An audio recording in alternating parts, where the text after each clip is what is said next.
All right, so for this problem, I chose to do problem number 5. I really signed up for number 8, but I just wasn't getting the hold of it.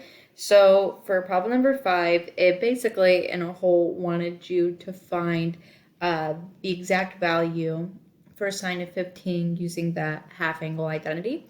So I did here for, I'll show you my work. So I did sine of 30 over 2 to equal that 15. And then I did plus since it was going to be in the first quadrant. I knew this was going to be positive. So the sine of 30 is going to be the square root of 3 over 2. So I have the 1 minus square root of 3 over 2. And then I gave the one up top a common denominator with the square root of 3 over 2. So then I combined that and I got 2 minus square root of 3 over 2 over 2. And then I flip the reciprocal of that very bottom 2 in the denominator, multiply that with the denominator in the numerator. So I got 2 minus square root of 3 over 4.